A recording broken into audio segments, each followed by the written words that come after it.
Olá, boa tarde, boa noite, bom dia para quem for de bom dia e boa madrugada para quem vai assistir essa aula aí de madrugada, tá? Às vezes o pessoal tá trocando o dia pela noite, é natural, então fica a critério de vocês. O importante é assistir a aula e acompanhando o assunto. Então, turma de Direito do Trabalho 1, vamos continuar a nossa aula. Essa aula aqui é de número 16, ainda sobre o plano de aula 7. Ainda sobre o plano de aula 7, que trata de duração do contrato ou duração do trabalho, né? Na aula de hoje, a gente vai estudar a respeito da prorrogação, da possibilidade de prorrogação da jornada normal de trabalho, tá? Quais são as espécies de possibilidade, de situações em que eu posso prorrogar a jornada de trabalho, ou seja, a jornada de 8 horas ou 44 semanais. Será que elas podem ser prorrogadas? Então, quais são as hipóteses em que elas podem ser prorrogadas? Quais são os requisitos para essa jornada de trabalho ser prorrogada? Vamos lá. Em primeiro lugar, como é que se caracteriza a prorrogação da jornada? Artigo 59, ele vai da CLT, ele vai trazer para a gente aí as características da prorrogação da jornada. 59, artigo 59 da CLT. Então, ele diz que a duração diária do trabalho poderá ser acrescida de horas extras, em número não excedente de 2 horas. Então, a duração diária, duração, lembre, tempo à disposição do empregador. Então, a duração diária de trabalho, ela pode ser acrescida de 2 horas extras, tá? Não mais do que isso. Então, ela pode ser acrescida de 2 horas. Então, e se falar em prorrogação diária de jornada de trabalho, está se falando em acrescer mais a sua jornada 2 horas. Então, a duração diária da jornada de trabalho pode ser acrescida de 2 horas, tá? Não excedente de 2. Desde que haja acordo individual, acordo coletivo ou convenção coletiva, tá? Então, o artigo 59, ele caracteriza que a prorrogação da jornada de trabalho vai entrar no âmbito de um contrato, de um aditivo contratual, tá? De um aditivo contratual. Assim, o empregador está passando por uma situação que justifique prorrogar a jornada de trabalho, tá? Que justifique ele prosseguir com a jornada de trabalho. O empregador está passando por determinada situação. Então, o que é que ele vai fazer? Um acordo. Ou ele faz esse acordo diretamente com o empregado, ou ele faz esse acordo através do sindicato, ou seja, do sindicato do empregado, que seria um acordo individual, ou o sindicato dos empregadores procura o sindicato dos empregados e fazem uma convenção coletiva estipulando a prorrogação de jornada. O que é que não pode acontecer? O que não pode acontecer, gente, é eu previamente, ou seja, antes de eu começar o meu contrato de trabalho, eu já assinar essa prorrogação. Tá? Isso o TST não admite, entendeu? Ou seja, que antes do meu contrato de trabalho, eu já autorizar que eu posso sempre prorrogar por si só. Esse acordo individual não teria validade. Por que ele não teria validade? Porque ele fugiria ao âmbito da excepcionalidade que é a prorrogação da jornada. Então, a prorrogação da jornada é uma coisa para ser excepcional, para uma coisa que venha a surgir aí de forma excepcional, e não uma regra. E se eu assino o contrato de trabalho e assino a prorrogação, ou seja, antes de eu começar a trabalhar, então, antes de tudo, eu já estou admitindo que vou sempre prorrogar aquela jornada de trabalho, então ela não vai ser uma regra, ela vai passar a ser uma exceção. Tá? Ela vai passar a ser uma exceção. Por isso que a gente tem aí uma súmulazinha do TST que impede, né, essa prorrogação de jornada, ou seja, que impede essa prorrogação, essa contratuação prévia da prorrogação. Tá? Essa contratuação prévia é antes, né, mesmo de você começar a trabalhar, de você se ambientar o contrato de trabalho, você já assina dizendo que vai prorrogar. Tá? Então tem uma súmulazinha aí do TST que impede essa contratação prévia de prorrogação de jornada, beleza?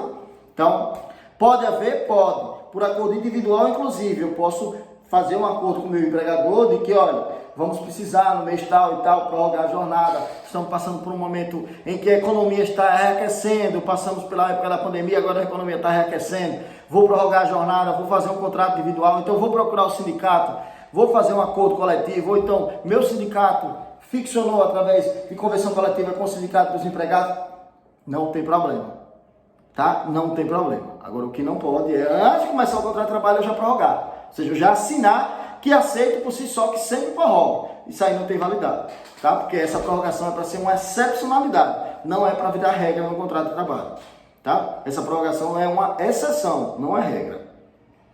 Vamos lá.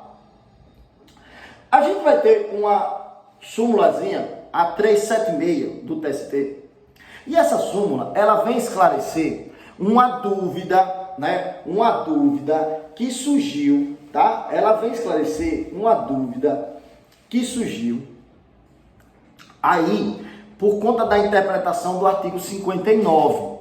Porque o artigo 59, como a gente falou, ele determina que a prorrogação da jornada, ela pode ser por no máximo 2 horas.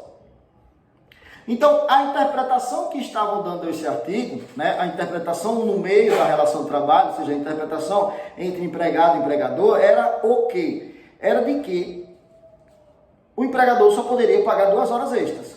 Mesmo que o empregado fizesse mais, o empregador só poderia pagar 2. Por quê? Porque a CLT limitou em 2 horas extras. Tá? A CLT limitou em 2 horas extras. Então, o empregador só paga 2. Foi uma interpretação conveniente, é claro, tá? Para um dos polos do contrato de trabalho, foi uma interpretação conveniente, né? E que o empregador até justificava, houve casos, né? Inclusive casos práticos, em que o empregador justificava para o empregado com a CLT. Disse, olha, eu não posso lhe pagar mais. Ah, mas eu fiz 5 horas, mas eu não posso lhe pagar mais. Eu tenho que lhe pagar o que está dizendo a CLT, o limite da CLT.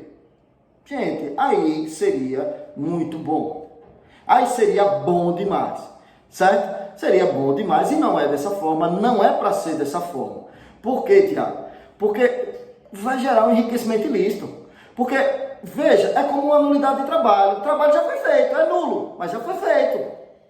E como é que eu vou devolver essas horas ao trabalhador? Já que eu não posso pagar mais de 2. Entendeu? Se ele já prestou as horas extras e eu paguei 2, o limite. Então, nesse caso, tá? Nesse caso aí, o que é que vai ocorrer? Nesse caso, o empregador tem que pagar todas as horas, mesmo que tenha ultrapassado as 2 de limite da CLT, tá? Nesse caso, o empregador tem que pagar todas as horas, mesmo que ele tenha ultrapassado as 2 com o limite da CLT. Onde é que está dizendo isso? Na súmula 376 do TST, tá? Na súmula 376 do Tribunal Superior do Trabalho, que está em vigor ainda, tá? E a súmula diz, a limitação legal da jornada suplementar a 2 horas diárias não exime o empregador, ou seja, não retira a responsabilidade do empregador de pagar todas as horas trabalhadas. Então, mesmo que o empregado tenha feito mais de 2 horas, o empregador tem que pagar, tá? O empregador tem que pagar, senão seria um enriquecimento ilícito, certo, gente? Então, vamos prestar atenção nesse detalhe aí. Artigo 59A, trazido agora pela reforma de 2017, o artigo 59 da CLT-A. Ele veio, né, advento da reforma da CLT de 2017, reforma trabalhista, a gente teve a inclusão desse 59A. E o que é que traz o artigo 59A? O artigo 59A, ele disciplinou uma jornada de trabalho excepcional e permitiu que essa jornada fosse acordada entre as partes até de forma individual. E permitiu que essa jornada fosse acordada entre as partes até de forma individual. E que jornada é essa, Tiago? Gente, é a jornada de 12 por 36, ou seja, 12 horas de trabalho por 36 de descanso. Tá? Então, é uma forma de compensar o excesso de trabalho com um descanso maior, tá? O excesso de trabalho em um dia é compensado com um descanso maior. Então foi a primeira forma que a gente vai falar aqui de compensação de jornada de trabalho. A compensação do excesso de um dia, tá? Ela ocorre no dia imediatamente posterior. Ou seja, ele trabalha 12 horas e descansa 36. Quando retornar, vai trabalhar mais 12. E fica sempre assim, 12 por 36. Tá? 12 horas de trabalho por 36 de descanso. Artigo 59A, na ponta da língua aí para vocês. Em exceção ao disposto no 59 da consolidação, olhe por que exceção. Porque quando o 59 fala que o limite é de 2 horas, Quando o 59 fala que o limite é de 2 horas, eu teria no máximo 10 horas de trabalho. Mas o 59A, ele excepciona. Mas ele excepciona, gente. E por outro lado, por contrapartida, ele aumenta o descanso. Por outro lado, ele aumenta o descanso. Porque lá, quem trabalha 10 horas, vai ter um descanso aí de no mínimo 11 horas. E aqui não, quem trabalha 12 vai ter um descanso obrigatoriamente de 36. Né? Então é uma compensação aí de jornadas, é um equilíbrio das forças, tá? Do empregado aí para retornar ao trabalho. Então, em exceção ao que diz o 59 da consolidação, é facultado às partes, então não há obrigatoriedade, é facultado às partes, mediante acordo individual. Essa é que é a novidade, tá? Acordo individual. Agora, ele diz que não é qualquer acordo. O acordo individual que autorize essa jornada de 12 por 36 é um acordo escrito, tá? Então, mediante acordo individual escrito, convenção ou acordo coletivo, ou seja, convenção coletiva ou acordo coletivo, tá? A convenção coletiva, acordo coletivo ou acordo individual escrito. Não é um acordo individual aí solto no mundo, não. Só para acordo individual escrito. Estabelecer horário de trabalho de 12 horas seguidas por 36 horas ininterruptas de descanso. O que é que quer dizer esses 36 ininterruptas? Quer dizer o seguinte, gente, que durante essas 36 o empregado não pode ser convocado. Tá? Durante essas 36 horas de descanso, o empregado não vai poder ser convocado. Então, eles podem estabelecer, por acordo individual escrito, por acordo coletivo ou por compensação coletiva, essa jornada de trabalho de 12 horas por 36 de descanso ininterruptas. Ou seja, o empregado não pode ser convocado, tá? Salvo quando passar as 36. Observados ou indenizados os intervalos para repouso e alimentação. Falou em alimentação, vamos tomar um café, que hoje está quente, então vai café. Veja bem, esse aqui é que é um ponto, tá? Esse aqui é que é um ponto que eu acho que merece uma consideração. Eu acho que merece uma consideração, mas está na CLT. Que ele diz o seguinte: observados os intervalos para repouso e alimentação. Veja, se a jornada de trabalho ela passa das 6 horas, o empregado tem direito a pelo menos 1 hora de intervalo para repouso e alimentação. Então, teoricamente, com a jornada de 12, ele teria direito a 1 hora, porque está passando das 12, das 6, e mais pelo menos 15 minutos, se a gente considerar, ou então 2 horas de descanso, de repouso e alimentação, para se desconectar do trabalho, para fazer um lanche, para comer, fazer alguma coisa. Observar isso, ou seja, é dentro dessa jornada de 12 horas, conceder ao empregado um intervalo para repouso e alimentação. Isso é observar. Porém, o ponto-chave e que merece crítica é o indenizado o intervalo para repouso e alimentação. Gente, indenizar intervalo é crime. Porque, veja, esse intervalo para repouso e alimentação, ele faz parte da natureza, né, do empregado, ele faz parte da natureza humana do empregado. Porque repouso e alimentação é para ir ao banheiro, é para se alimentar, é para se desconectar do trabalho. Aí você vai indenizar isso tudo. Aí isso tudo vai ser indenizado. Convenhamos, né? Então não dá. Tá? A pessoa passar 12 horas sem parar para fazer o lanche, para comer, para fazer nada. Então eu acredito assim que essa parte de se indenizar o intervalo para repouso e alimentação merecia um olhar diferenciado. Ou seja, eu acho que não merecia nem estar aqui, essa indenizar. Ou seja, você pagar algo que não tem valor pecuniário. Né? Algo que é como se fosse um bem intangível, que você não consegue mensurar. Afinal de contas, ele faz parte da saúde e higiene do trabalhador. faz parte da segurança da vida, da dignidade da pessoa humana, do trabalhador. É você dizer, não, eu estou pagando o seu intervalo, você não pode parar não de trabalhar, indenizar isso. Não, eu estou pagando o seu intervalo, você não pode não parar. Não, fico com fome. Estou pagando quando terminar as 12 horas aí de trabalho, terminou as 12 horas, aí você pode. Agora, enquanto está aí nas 12 horas, você não pode parar não. Complicado, viu, gente? Isso aí é complicadíssimo, tá? Isso é bem complicado. Acho que merece aí uma reparação, né? Merecia uma reparação. Essa questão de indenizar, né, uma coisa que financeiramente não é mensurada.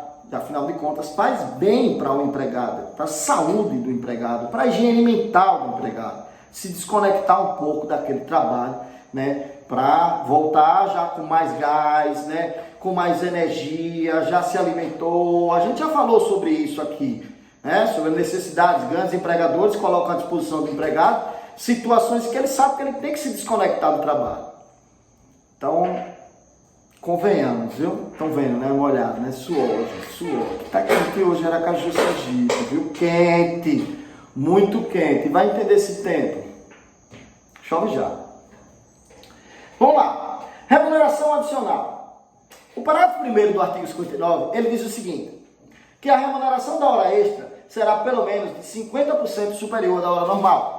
Tá? A remuneração daquelas 2 horazinhas limitadas, limites, né, que a gente chama de hora extra, tá? Lembrando que o 59A não tem hora extra, tá? O valor que ele receberia de hora extra, ele vai receber em um descanso prolongado, ininterrupto. Então não vai ter, né, valor de hora extra, tá? São 12 por 36 mesmo, é a jornada. É compensação. Ao invés de pagar a hora extra, eu compenso com folga maior.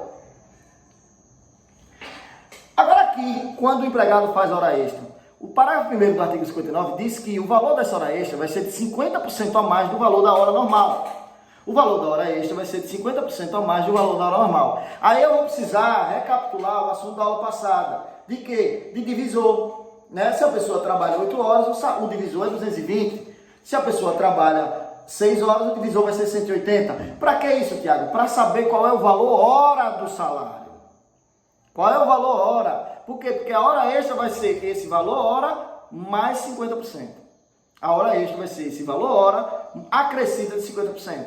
Tá? É isso que vai ser a hora extra. Então eu preciso saber qual o valor hora do salário. Como eu faço, Tiago? Um exemplo aí do pagamento de hora extra. Como é que seria de um empregado que tem um salário de R$ 2.200 e trabalha 8 horas por dia? Determinado mês ele fez 10 horas extras. Quanto ele vai receber a mais? Vamos lá entender. O empregado recebe 2.200, trabalha 8 horas por dia. Eu vou ter que achar o valor de 1 hora dele para saber quanto é o valor de 1 hora extra. Eu tenho que saber qual é o valor normal de 1 hora dele. Então eu pego o salário dele, que é 2.200, e divido por 220, que é a quantidade de horas trabalhadas no mês. 2.200 ele ganha para trabalhar um mês, e 220 é a quantidade de horas, teoricamente, que ele trabalha um mês, já tirando o descanso semanal remunerado. Então seria 2.200 dividido por 220. Então achei que 1 hora dele, 1 hora de trabalho dele, vale R$10. 2.200 dividido por 220, 1 hora de trabalho dele vale R$10. Até aí, beleza? Então 1 hora normal dele vale R$10. Quanto é que vale 1 hora extra dele? Vai ser, segundo o artigo 59, parágrafo 1º da CLT, vai ser o valor da hora normal acrescido no mínimo de 50%. Valor da hora normal acrescido de no mínimo 50%. Então vai ser R$10 mais 50% de R$10, que é R$5. Então, cada hora extra que esse trabalhador faça, ele vai ganhar R$15. 10 da hora normal acrescido do adicional de 50%. Então ele vai ganhar R$15. Cada hora extra que esse empregado faça, ele vai ganhar R$15. 10 da hora normal, mais o adicional de 50% de R$5, 15. Se em um mês esse trabalhador ele fez 10 horas extras, quanto é que ele vai ganhar? R$150 a mais. Então ele ganha o salário de 2.200 mais R$150 a mais de hora extra. Então ele vai ganhar aí R$ 2.350 naquele mês que ele fez 10 horas extras, tá bom? Bem simplesinho aí, uma conta onde deu tudo perfeito, onde tudo fechou, tá? Aí fica certinho. Então acha o valor da hora normal, depois acha o valor da hora extra e aí vê quantas horas extras esse empregado fez no mês e multiplica pelo valor de uma hora extra. Bom? Vamos lá. O artigo 58, parágrafo 1º da CLT, o artigo 58, parágrafo 1º, 58, parágrafo 1º da CLT, ele diz o seguinte, que atrasos, tá? Que atrasos na entrada ou saída que não superem 10 minutos diários, ou seja, 5 minutos antes de entrar, 5 minutos depois de sair, ou 7, 3, 8, 2, o que for, registrados lá no cartão de ponto, não vão ser computados como hora extraordinária, tá? Então, atrasos de até 10 minutos diários não vão poder ser computados como hora extraordinária. Agora, passou 1 minuto desses 10, ou seja, a soma total da entrada e saída deu 11, vão ser 11 minutos de hora extra. Vão ser 11 minutos de hora extra. Então, até 10 minutos, no geral, 5 na entrada, 5 na saída, tá? Ou seja, essa variação no horário, 3, 7, 7, 3, enfim. Ou seja, que no final das contas, chegue até a 10 minutos diários, não tem hora extra, tá? Nesse caso aí, não vai ter pagamento de hora extra. Agora, passou dos 10, ou seja, fez 11 no dia, vão ser 11 minutos de hora extra, tá? Vão ser 11 minutos. Passou 1 minuto dos 10, que é a tolerância legal de atrasos aí, né? Porque sabe que às vezes um ônibus atrasa a entrada, tem uma fila para bater o ponto, nem todo mundo sai no mesmo horário, enfim. Então, tem uma tolerância com cartão de ponto de 10 minutos diário. Entender que, né, ninguém é robô para estar marcando todo dia certinho naquele horário. Sempre pode ter alguma coisa que gere uma antecipação ou uma prorrogação, tá? Agora a gente vai estudar um ponto interessante, que vai ser a proibição legal do pagamento de horas extras para determinados empregados ou categoria, tá? A proibição legal de pagamento e hora extra, né? Prestação de hora extra para determinados empregados, né? Ou categoria. O primeiro deles vai ser com relação ao aprendiz, tá? O primeiro deles vai ser com relação ao aprendiz. O artigo 432 da CLT, ele diz que a jornada de trabalho do aprendiz vai ser de até 6 horas por dia. Então, no contrato de aprendizagem, a jornada máxima de trabalho do aprendiz, do jovem aprendiz, né, o contrato de aprendizagem, é de no máximo 6 horas por dia, vedado prorrogação e compensação de jornada, ou seja, não pode ter, né, prorrogação de jornada de trabalho. O empregado não pode trabalhar mais do que as 6 horas, ou seja, não pode ter hora extra para o aprendiz. Bom, primeiro deles. Segundo, quando o contrato de trabalho ele for por regime de tempo parcial, mas for contratado 30 horas semanais. A gente sabe que o contrato de trabalho por tempo parcial ele pode ser acrescido, pode ser contratado por até 26 horas ou 30.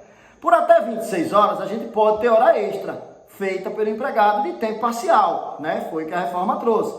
Agora, se for 30, ou seja, se você contratar um empregado por tempo parcial para 30 horas semanais, né? No caso, 6 por dia se encontrar, ou 5 por contrato 6. 30 horas em regime de tempo parcial, ele não pode fazer hora extra, tá? Então, o empregado contratado por tempo parcial, tá? Por 30 horas, ou seja, no limite lá do contrato de tempo parcial, certo, gente? Ele não pode fazer hora extra. Você não pode prorrogar. Claro que a gente já viu a súmula 376 do TST diz que o empregador não vai poder se logo completar dessas proibições. Se de repente o empregado faz, o empregador tem que pagar, né? O empregador tem que pagar, né? Se foi com seu consentimento, vontade, pediu, ordem direta, está à disposição do empregador, o empregador tem que pagar, porque não pode haver, né, um enriquecimento ilícito. A gente também tem aí a proibição, ou no caso de atividades insalubres, tá? A gente tinha, antes da reforma, antes da reforma trabalhista, quando o empregado trabalhava em atividade insalubre, para que ele pudesse prorrogar sua jornada, o Ministério do Trabalho e Emprego teria que verificar as condições de trabalho, se ele poderia aguentar uma prorrogação de jornada naquele ambiente, né, que é nocivo à sua saúde, um ambiente insalubre. Ponto. Tá? Ponto. Com a reforma, o artigo 611-A, ele permite que as partes possam fazer um acordo e que exclua a fiscalização do Ministério do Trabalho para que ocorra a prorrogação de jornada mesmo em atividade insalubre. Tá valendo? Tá. E vai ser dessa forma, certo? Então, por acordo, as partes podem fazer, né, artigo 611-A, excluir, né, a participação do Ministério do Trabalho. Na verdade, hoje, o Ministério da Economia, né, da Secretaria de Trabalho e Emprego, né, dos auditores fiscais que fiscalizem ali a empresa antes de autorizar a prorrogação de jornada em ambiente salubre. Absurdo, no meu entender, sim. Tá? Absurdo, no meu entender, sim, porque nem tudo é burocracia. Essa necessidade de fiscalização é para que o auditor fiscal perceba se a prorrogação de jornada sujeita àquele ambiente nocivo à saúde do empregado lhe prejudica ainda mais. Lhe prejudica ainda mais. Nem tudo é pagar, né? A gente já viu isso, né? A saúde do trabalhador é um bem intangível, né? Proteção à saúde do trabalhador deve ser um bem intangível, não deve ser só quantificado, não deve ser só valorado. Tem que se pensar nisso. Atividades que estão excluídas, tá, do regime de prorrogação de jornada. Agora eu vou falar de determinadas atividades em que, por conta de características individuais de cada uma delas, não se admite a prorrogação de jornada. Não é que não se admite o controle de jornada. E aí a gente não tem como vislumbrar se tem hora extra ou se não tem naquele contrato de trabalho. Até tem algumas, tá? Mas vamos deixar essa crítica um pouco para frente. A primeira delas vai estar no artigo 62, inciso 1 da CLT. Artigo 62, 1 da CLT. Ele diz que os empregados que exercem atividade externa sem controle, tá? Empregados que exercem atividade externa sem controle, não estão suscetíveis a controle de jornada, portanto, não devem receber horas extraordinárias. Então são aqueles representantes comerciais que fazem seu horário, entregadores, aqueles representantes que trabalham com moto e tal, que não tem controle de jornada, com seu veículo e tal, que fazem a produtividade daquele dia, ou seja, exerce atividade externa e o empregador não tem controle. O empregador quer saber, quer o serviço feito, ou seja, estabelece uma quantidade de metas e dá um prazo, e ele cumpre. Acabou, tá? Estabelece uma quantidade de metas e dá um prazo. Mas veja, gente, esse empregado tem que ter total liberdade, ele tem até subordinação, né? Uma subordinação estrutural ou objetiva, de acordo com os objetivos da empresa, ele tem até subordinação. Agora, ele tem que ter total liberdade de atuação, né? Ir chegar a hora que quer, sair a hora que quer, e pegar o produto e trabalhar pela manhã, pela tarde, pela noite, você não tem controle, tá? Então, esse tipo de empregado está excluído, tá? Ou seja, mesmo que ele trabalhe 10 horas por dia em um dia, 12, 13, 14, o que for, ele não vai receber aí a hora extraordinária. Agora, tem que comprovar, tá? Tem que comprovar que exerce atividade externa sem controle de jornada. Artigo 62, inciso 2. Aqueles empregados que tiverem cargo de gestão, tá? Mas é o grandão, é o gerentão lá da empresa, tá? O artigo 62 diz que os gerentes, assim considerados os cargos de gestão, aos quais se equiparam diretores e chefes de departamentos, aqueles caras que têm procuração do empregador, tá? Então, aqueles caras que têm procuração do empregador, aqueles grandes empregados e tal, aquela coisa, não estão também sujeitos ao controle de jornada, né? Afinal de contas, eles trabalham em outro nível lá de produtividade. Eles, às vezes, são a empresa. Isso eu estou falando do gerentão do banco, tá? Daquele cara que controla toda a agência. Não é um gerente qualquer que hoje é denominado gerente de pessoa jurídica, gerente de atendimento. Não é esse não. Não é esse não.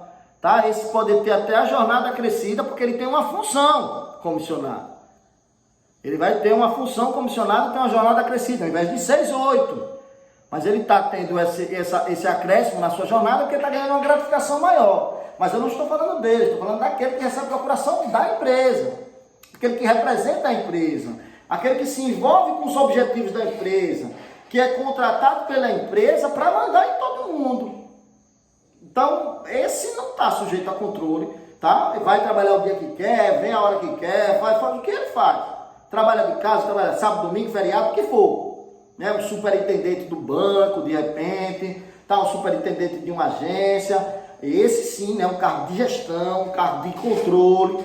Aí não está sujeito a controle de jornada, portanto, não faz jus às horas extraordinárias. Lembrando mais uma vez que não adianta o cara ter o nome de gerente, de gestor no contrato de trabalho. O que vale é o princípio da primazia da realidade. O que vale é a gente observar na realidade se ele com aquele cargo não está sujeito a controle de ninguém. No máximo tem que dar resultado para a empresa. Tá? Então, não adianta eu pegar não sei quem que é vendedor e dizer, olha, você é gerente de vendas. Mas eu sou vendedor. Eu só faço vender aqui nessa empresa. Eu não mando em ninguém, não mando em mim. Não adianta, tá? Não adianta só estar na carteira de trabalho, ou só estar no contra-cheque, ou no contrato. O que a gente tem que observar é a realidade daquele empregado. Beleza? Então, outro também que não está sujeito. E a gente vai ter também no inciso 3, acrescido agora recente, né? Que os trabalhadores que fazem teletrabalho, tá? Os trabalhadores que estão no regime de trabalho, teletrabalho, home office, né? Também não estão sujeitos a controle de jornada. E aí é que onde entra a críticazinha que eu disse que ia fazer, né? Porque, gente, eles não entram no controle de jornada porque, segundo o legislador, eles não estariam sujeitos a um controle, mas tem como. Já que o empregador é responsável pelo fornecimento dos meios telemáticos e informáticos para que esse trabalho seja desenvolvido, ele poderia colocar lá um login e senha, estabelecer o horário de trabalho e pronto, acabou. Não é porque eu trabalho em casa ou porque eu trabalho em home office que eu tenho que ficar escravo, que eu tenho que trabalhar todo o horário do mundo, ou o horário que eu quiser. Não, né? Eu acho que o risco do empreendimento é do empregador. Mas enfim, né? Não há nenhuma propositura de modificação, mesmo juridicamente falando, em relação a isso. Então, por hora, quem faz teletrabalho não está sujeito a controle de jornada, portanto, não tem direito a perquirir as horas extraordinárias, certo? Por hora. Sei aí, modificação a gente vai ter.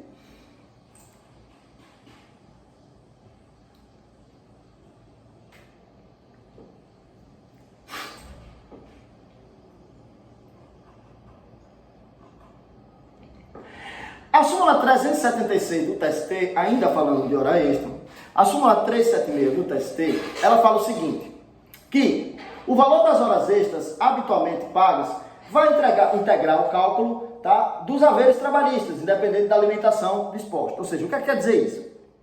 Ela diz que o valor que o empregado ele recebe de hora extra vai integrar o seu contrato de trabalho. Tá? E vai integrar o seu contrato de trabalho para efeito de quê? Para efeito de férias, 13º, para efeito de aviso prévio, FGTS. Afinal de contas, as horas extras representam um complemento salarial próprio, já que o adicional de hora extra ele é pago se a pessoa fizer hora extra. Tá, professor? Complemento salarial, como eu tinha falado para vocês, é aquilo que o empregado faz jus porque obedeceu ou estabeleceu uma determinada condição, preencheu uma determinada condição. Perfeito? Então, ultrapassou a jornada de trabalho, tem direito a receber um adicional de hora extra. Até aí, tranquilo. Tá. E se ele habitualmente vem recebendo as horas extras e de uma hora para outra o empregador resolve acabar com aquela jornada extraordinária? Só, vamos acabar com a farra, tá bom, agora eu contratei outro empregado, todo mundo sai no horário e acabou. Tá dando energia, tá dando trabalho. O empregador pode fazer isso? Pode. Pode. Ele pode fazer isso. Entretanto, a gente é aquilo que a gente ganha. E quanto mais a gente ganha, mais a gente gasta. Então, se entende que essas horas extras recebidas com habitualidade, elas vão se integrar, né, no salário do empregado de uma forma que ele vai gastando aquilo ali, ou seja, vai sabendo que tem um salário maior. Então, para não ser tomado como surpresa, o TST entendeu sumular essa situação da supressão das horas extras habituais. Então, a súmula 291 do TST, a súmula 291 do TST, Ela diz o seguinte: se o empregador suprime as horas extras de uma vez do empregado, ou seja, vai e corta as horas extras de uma vez do empregado, se o empregador assim o faz, ele vai ter que indenizar esse empregado por cada ano lembrem, é hora extra habitual, é aquela que ele vem fazendo todo mês, não é que ele faz esporadicamente não, é aquela habitual. Então, por cada ano que o empregado fizer hora extra, o empregador vai ter que lhe pagar o correspondente àquele período de salário, tá? Então, se ele recebia mensalmente R$400 de hora extra, trabalhou 4 anos, o empregador vai ter que pagar por cada ano R$400, que é o que ele recebia, o que ele fazia de hora extra, a título de indenização pela supressão das horas extraordinárias. A título de indenização pela supressão repentina das horas extraordinárias. Tá? Então, se o empregado faz a hora extra com habitualidade e o empregador corta essas horas extras, ele vai receber aí a título de indenização, né, por cada ano ou período maior que 6 meses, o valor equivalente às horas, não é salário não, é as horas. Então, se habitualmente ele recebia R$400 de hora extra, né, por cada ano de trabalho ou período superior a 6 meses, ele vai receber uma indenização de R$400. Fez isso durante 8 anos e 6 meses, ele vai receber 8 vezes 400, que dá 3.200, e como é um período superior a 6 meses, mais 400, vai receber R$3.600. Certo? Então, supressão de hora extra, agora lembre, só aquelas que são habituais, né? Só aquelas que habitualmente, né, o empregado está recebendo e está fazendo. Então, por cada ano ou período superior a 6 meses, ele vai receber uma indenização equivalente a 1 mês de hora extra prestada, tá? E, professor, e é a média, não sei o que, é o último mês recebido, ou seja, quando aconteceu a supressão, tá bom?